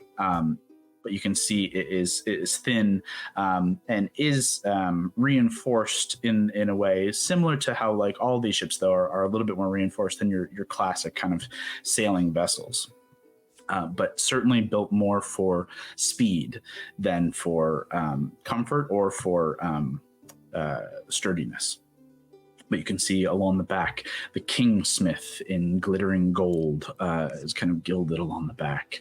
And you can see on the main deck, a canvas kind of like tent has been set over top, like where the entryway is, with like a little bit of a sign of like that says oddities and curios inside, and another sign below that says ask for the Duke, and another couple of other like little signs and bits and bobs to like kind of intrigue and entice. This looks so neat. I knock on the gangplank as I walk up it. There's no response to the knocking. But as you make your way aboard, you come underneath this kind of canvas tent, and you can see there are like little lights and things that are dangling, like in these kind of lantern lights, I mean. And it leads kind of directly to what would be the kind of captain's quarters, or like the front kind of only real room here. There is a along the backside, there is a raised like smaller room, but seems to just descend below down into the lower decks and the cargo, and presumably more rooms as you make your way into this front room that on most ships would be set as like a captain's quarters and room, is instead shifted and displayed as a small very tight shop. You see a number of books that are kind of on shelves, and you can see they're strapped in with chains to stop them from falling. They're again also strapped in with these tighter chains, a number of potion vials and bottles, and you can see some that are glittering with like red and gold and silver and purple kind of effervescent liquids within, some that contain small like eyeballs or fish eggs, and some that contain like a what looks like a newt or something that is in like some embalming fluid. Just kind of odds and ends, bits and curios. There are herbs that are dangling from the ceiling that are touched with frost, clearly not really for much more than display. And only in like 2 or 3 small lanterns that and the windows that are all along the front and sides are heavily curtained, letting only in thin slivers of light. Though you, with this like perfect shaft of light crossing across his face as he sits in this kind of leather-bound chair with his facing directly to the door, you can see a human man, older, a very trim and trained goatee, slick back hair that is silver on the kind of temples, and kind of flips out along the back a little bit and kind of just a little bit winged out, in a regal-ish looking kind of gray tweed or wool coat that sits very, very cut across him, as he kind of steeples his hands as you enter, says nothing, and just eyes you. Are you the Duke? Indeed. Oh my god. Welcome. Thank you. How you going? I'm well. Could we see some of your curiosios? Curiosios.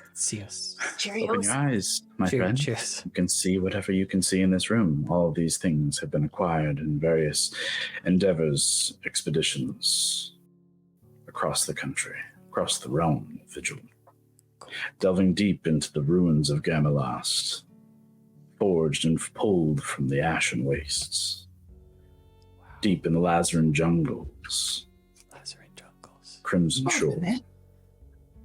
You've been to Lazaran jungles? Yeah. He kind of looks at that with just the faintest little eyebrow twitch. His ship is in there all the time. It's not important. Sorry, I interrupted. So What's the cool things? Anything cool. Like quite interesting? Is there anything you're particularly proud of? Anything have a cool story, a little cool story?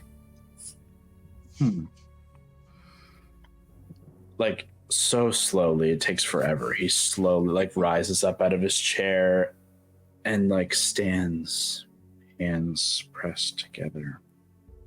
And he wanders, like, up and down the small room, back and forth for, like 4 or 5 minutes. Just, like looking at each item and pausing. And turning to the next and looking. Why is he taking so long? And slowly over to. Getting bored. He gestures to these, a box, and he kind of lifts it up. A box. And it's a relatively nice box, like a cigar box, and it's really smooth, well polished wood. It's got herringbone like designs across the top, and you can see some like ivory or inlaid throughout. Seems expensive, seems nice. He unlatches the front and lifts, and you see displayed a silverware set, a spoon, a knife, a fork. And he says, "This silverware is known as the Inspector's silverware. In the aristocratic societies, when you're looking to usurp leadership. Often, villains utilize poisons and try and take by force what can't be taken by war. These spoons, knives, and forks detect poison in food and corrode instantly upon touch. They have saved lives. But he can't use a spell. Is that good enough for you? How'd that newt die? That one. In the jar. That one. How'd he die? When he's distracted, actually, this is excellent. I'm going to try to cast Detect Magic at some point when I think he might be the most distracted. Okay. Probably then. Sorry. As an action, like just cast it? As a verbal somatic? I don't have 11 minutes. Sorry, it's verbal somatic. How'd that newt die? You just go ahead and make a sleight of hand or stealth, either or. Okay. I'll give you advantage because of the outburst of Newt. Thank you, because the first one was a 2. Mm. And then the second one is an 18 on the dice. Way better. I think they're the same, so 19 total. You use that flash of Enid's kind of outburst as he then like makes his very slow like approach over to this initial shock over to the newt, stands in front of it, leans back to Enid. I found it this way. As you cast detect magic, yeah, it's very disappointing. Sorry, you cast detect magic. Ding, ding, ding, ding. You can see immediately just boom, the wave of kind of glitter and glow around some of the items. Indeed, the silverware that he was showing is magical.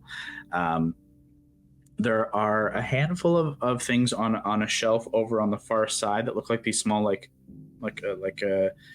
tesseract style like size cubes. There's like a couple of them like in a larger jar. There is a stack of like cloth, like kind of folded cloth that also glimmers with magic, and there's a pair of boots that you can actually see are kind of tucked down in a way, not hidden, but just like not prominently displayed. They also ring with magic. There's actually not a whole lot in here that does, though. Yeah. Actually, sorry. The potions on the wall, there are 3 of them that do also have magic. Mm. I don't know if anyone else is doing it. I'm just gonna like wander and try to like look around at any other cool things, but like the weird little tesseract-ish things seem intriguing. Yeah, you gather kind of an evocation school. If you want to do an Arcana check on them, or an Arcana check would be fine if you want to try and see what you can glean more from them. Sure. I'll also give the cloth bundle, the folded cloth gives off an illusory vibe. The boots give off a transmutative vibe, and as do the silverware gives off an abjurative vibe. I actually didn't roll very good, but my Arcanus is good. I also have no money. It was like No, I don't have any money either. This is just so that is a 10 total. You're not sure. Like Yeah. they look squishy. That's about as much as you can get. I'm also just not a great guy. Yeah, he makes his way kind of around. Is there anything in here that does pique your curiosities? Everything's incredibly interesting. What are these? I've dubbed them cleaning cubes. They were salvaged from a section of the ruins of Gammalast, this society of mages from the years of ages before ours. They have an acidic quality to the touch, but if you allow them to activate, they will clean for you.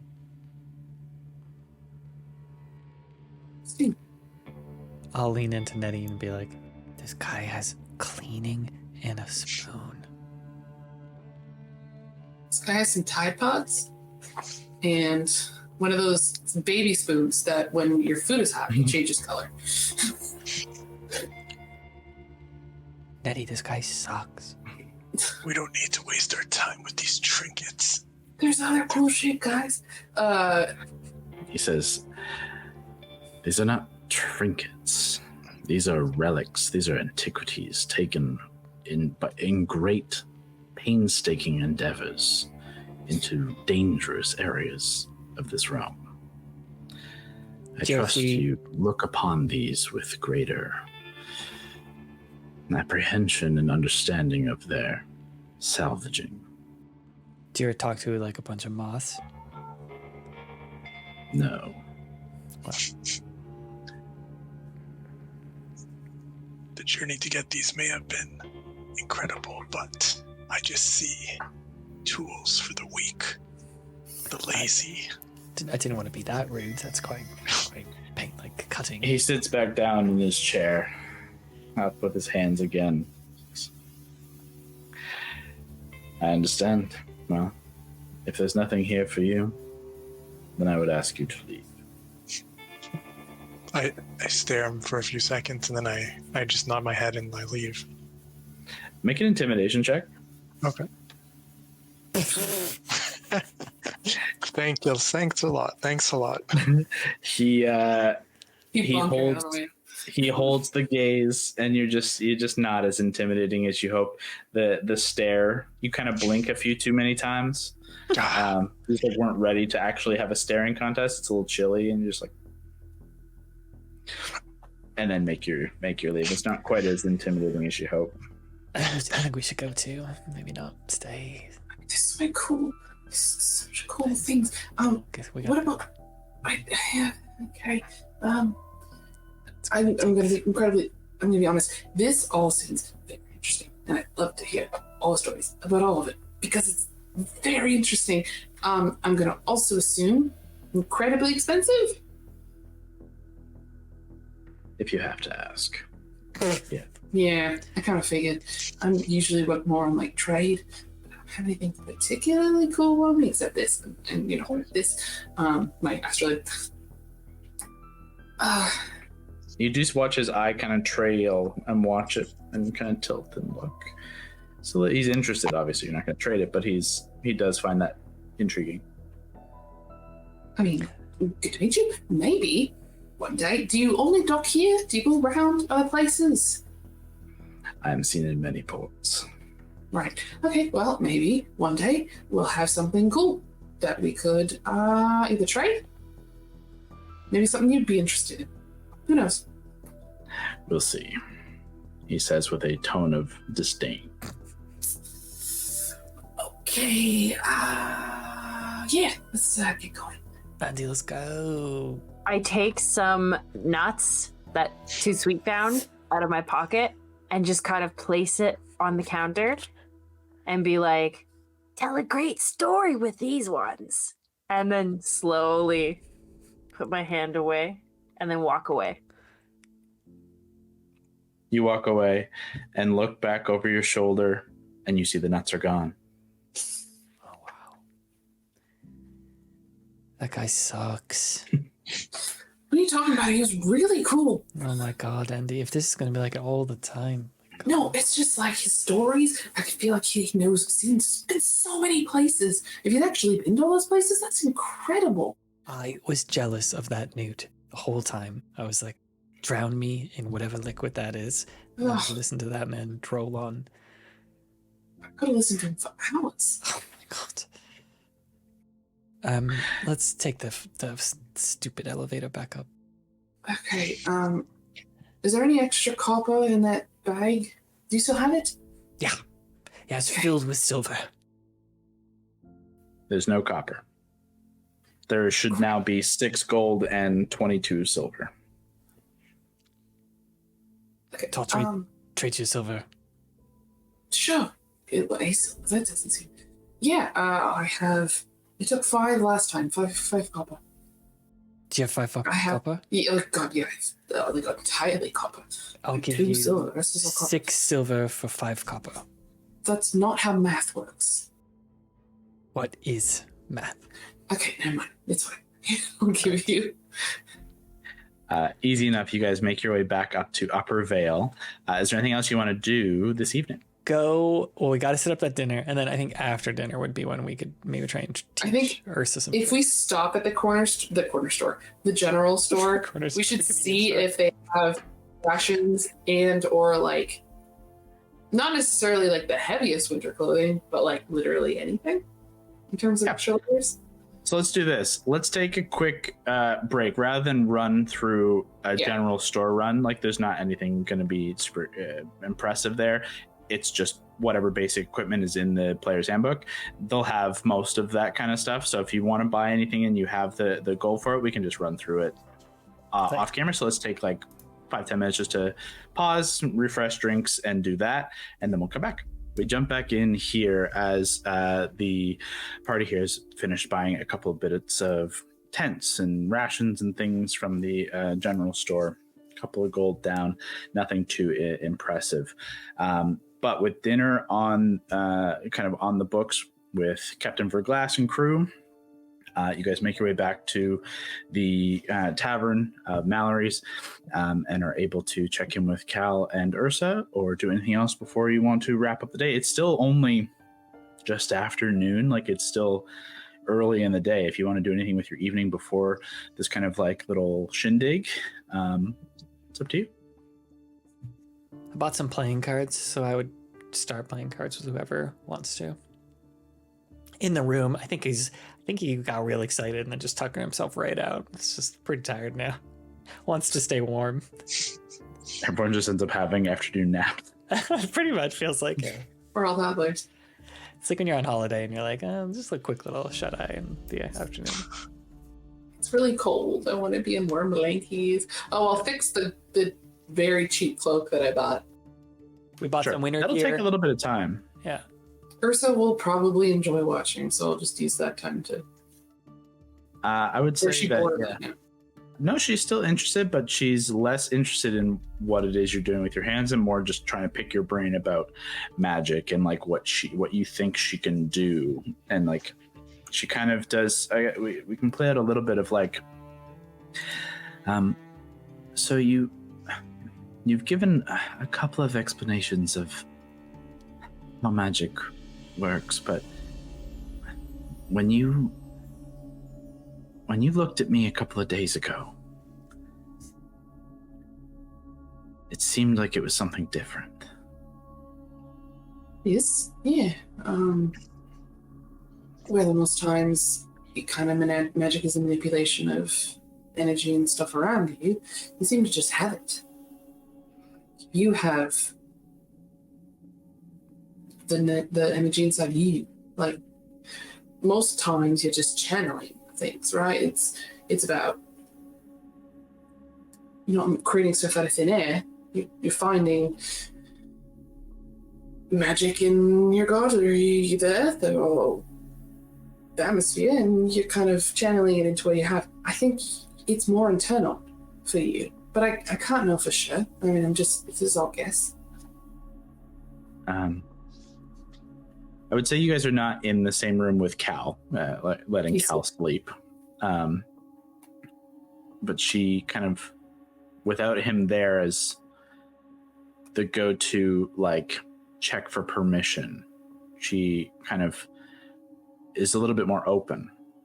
And after, you guys have been traveling more or less for a week, so it's not like you haven't talked in this week. You've had little conversations, you've eaten some meals together and hung out in between fighting a river troll.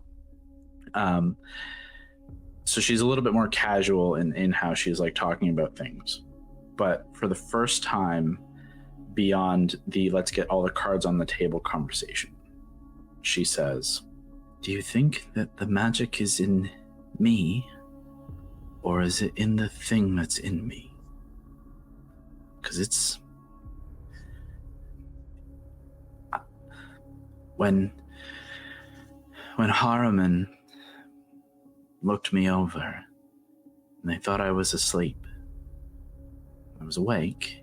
I heard him say that he had never seen such evil. He had never felt it. And that if he weren't protected by his god, he didn't know if he would end up like the Bond Mage.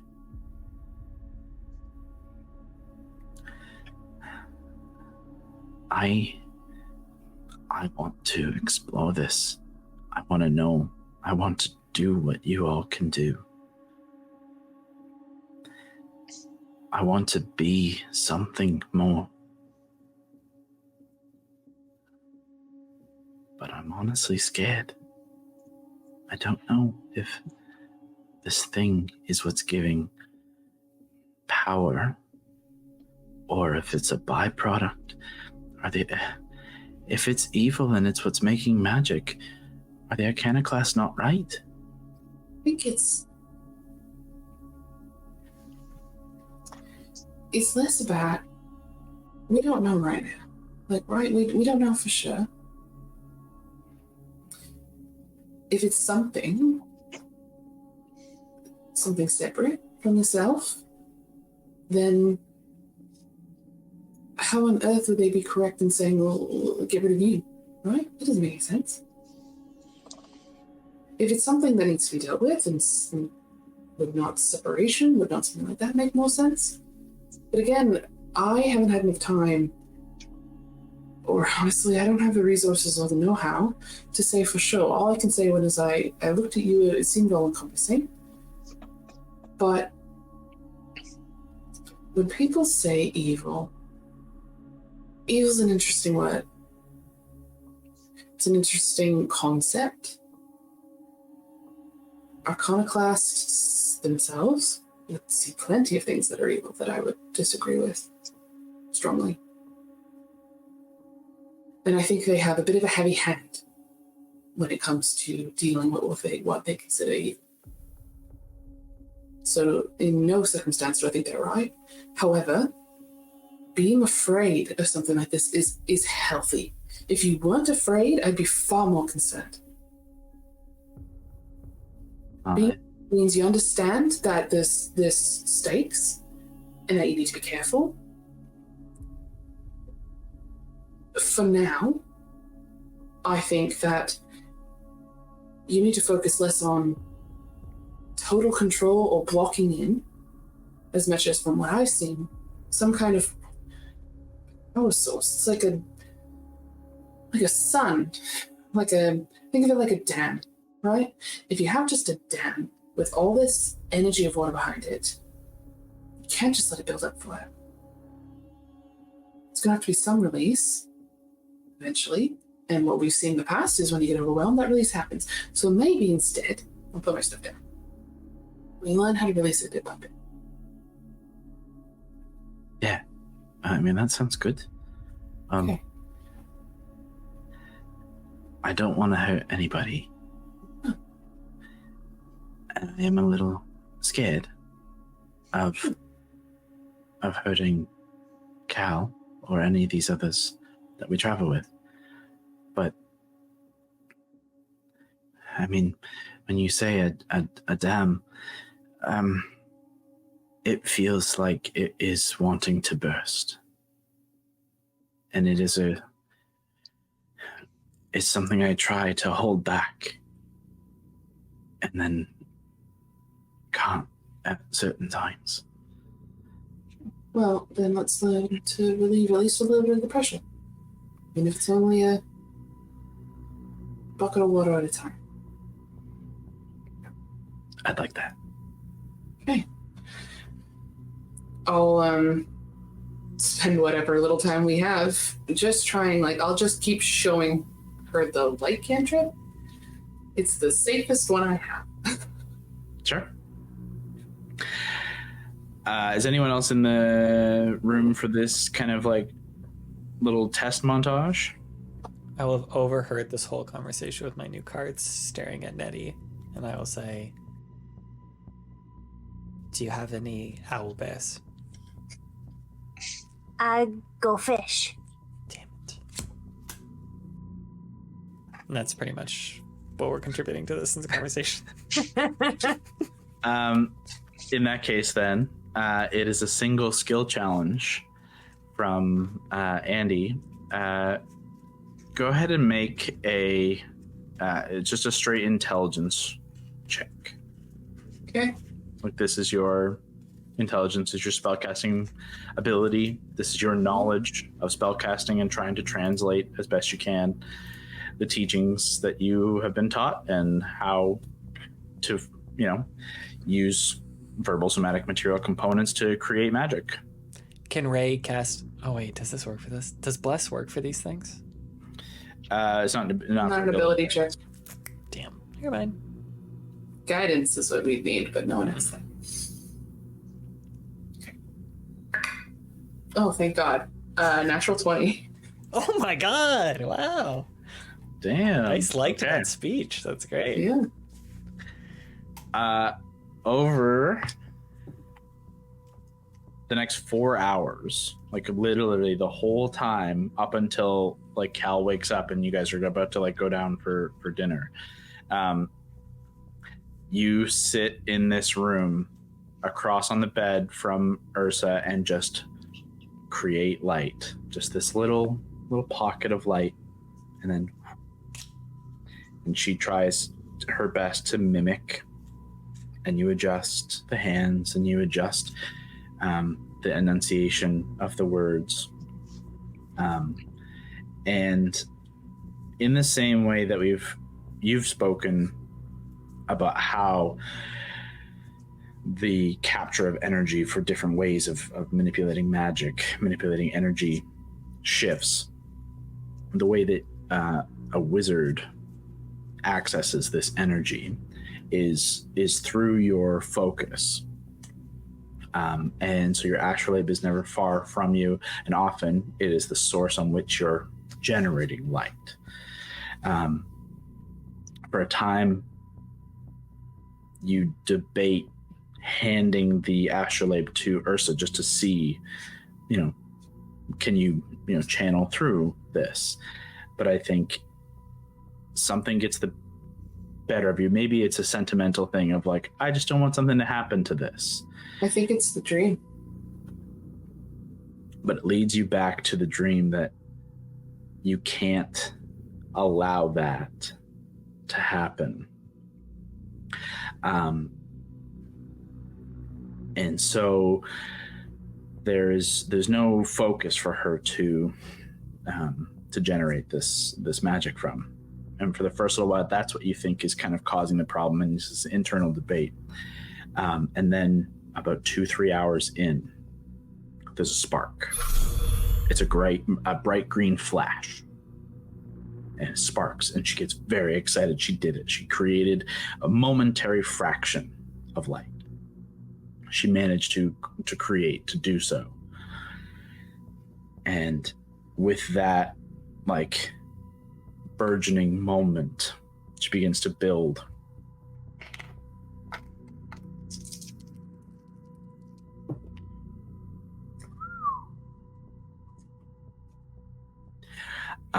Over the next 5-10 minutes, the spark becomes consistent and fades out, and then after about 5-10 minutes, there's a ball of brilliant green, but not just light.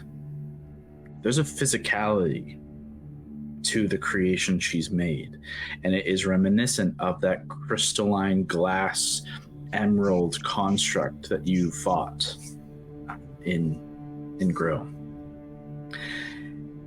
A sphere of this material that you can see is kind of somewhat segmented, almost dodecahedron-like, and the energy, the light, is emanating from within it before it kind of falls, and she's not able to hold it consistently.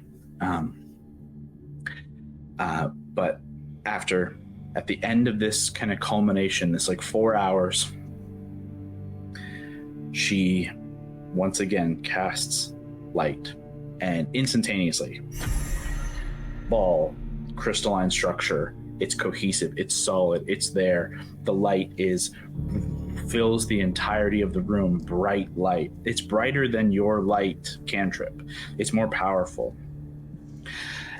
And that light is growing. She's amazed at the creation that she's done. This ball of light is expanding and it's filling this entire room to the point where all of you are beginning to have to shield your eyes. You can no longer look within the room. And it's this green tinted light. It's just expanding until finally it seems to hit the walls, and you all can hear the walls groan. This creak of the wood as it seems to push, the energy pushes against the wood of the room. And you all begin to feel hot, tingly sensation on your skin. It begins to burn. Andy. And then condensed into this bead of emerald that physically falls onto the bed. Ursa, that was so cool. She's like fully like sweating. Like this has been a significant expenditure of energy over this period of time. But she's like so energetic.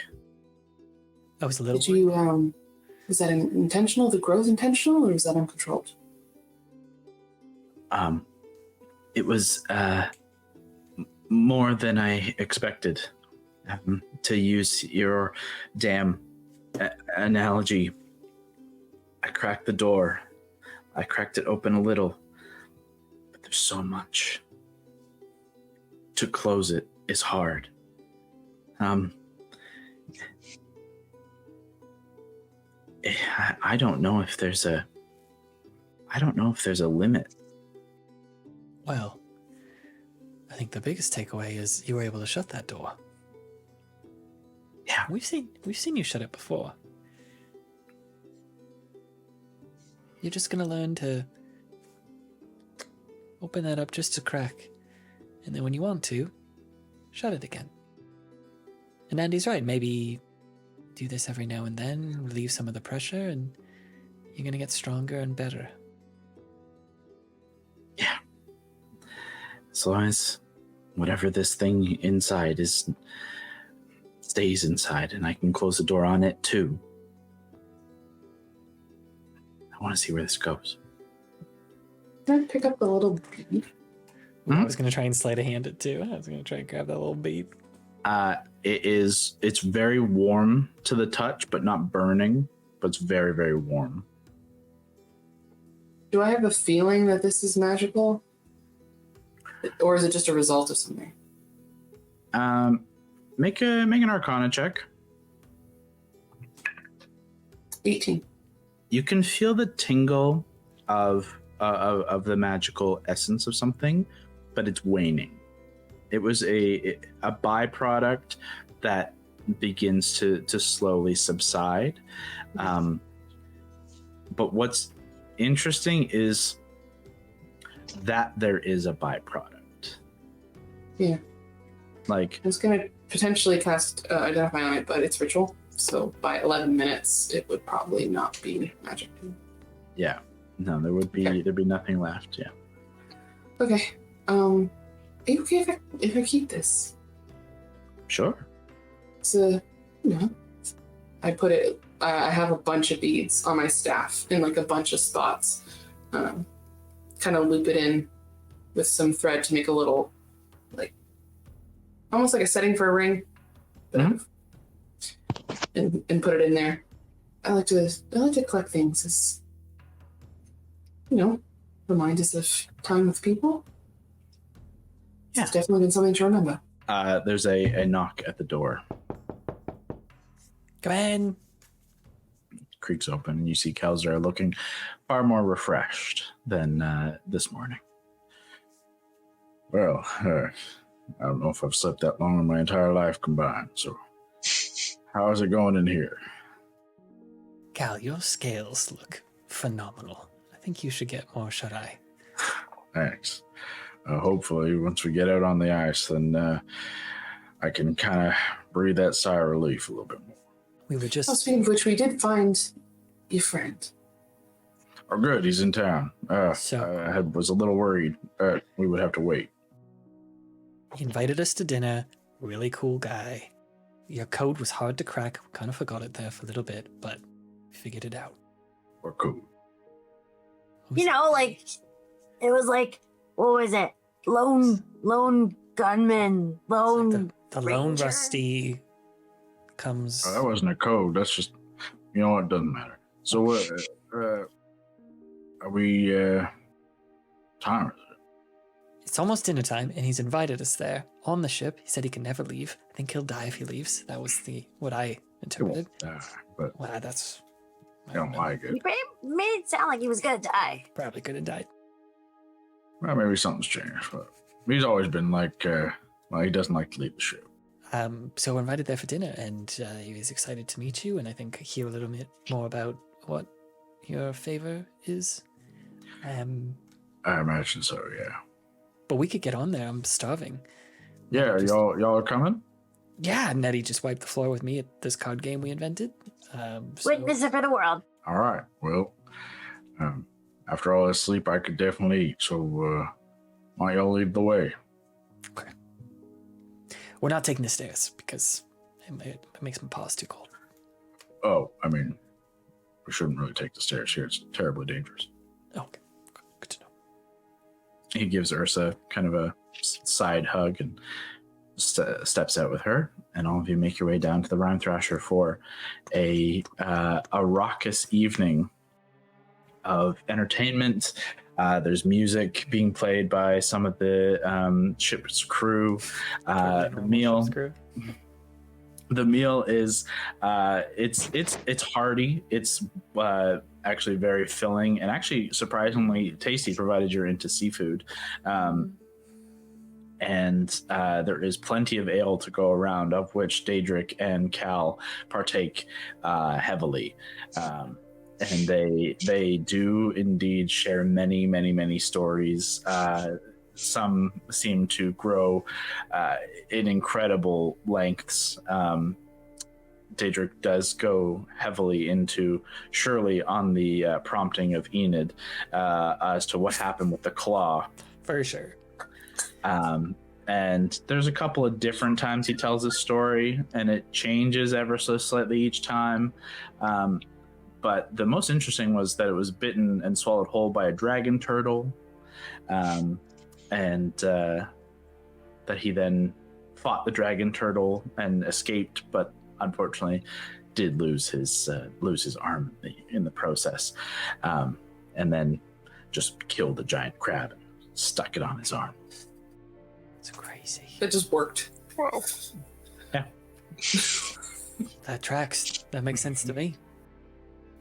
Did you know there were dragon turtles? It's crazy. The evening passes, though, with some much more lighthearted fare than had been previously visited upon your group, and with really nothing more to the evening. You all settle in back in the tavern's rooms for a night of rest, with the intent to say goodbye to your new friends. What was to be the morning will now become mid-afternoon, maybe late afternoon or evening. As you settle into rest, and really as you begin to make your way off to bed. What's about to happen right now? Enid, you and Augustus, I don't imagine leave each other's side very often. No. But I would imagine you're kind of together as this is happening. Okay. In terms of the evening collectively, before I get into what occurs with Enid, would you all intend to depart and arrive at the same time? Would you want to split off and go to bed early? Would anyone be staying up late? This party will be going deep into the morning. I would go whenever Nettie goes, but I probably wouldn't last too far past midnight. I don't know Crane? what Crane is up to. This Crane and Andy? Andy's just staring down to Crane, just waiting for him. I'm waiting to see what Kevin said. I don't need much sleep. Oh, Sorry, do you stay through the whole until it's kind of you till it's over? Yeah. Okay. Andy? I do need to sleep like a normal person. come back with Nettie and I. I'd probably. Oh God, I hate the idea of splitting the party, but I think that's the player more than the character. It's episode 4 and we haven't split the party yet. It feels wrong. I'd probably end up going back with you guys, mostly because I understand that if we're going to be traveling a lot, this is going to be the last night to get a really good night's sleep, and so I'd want to get a really good night's sleep.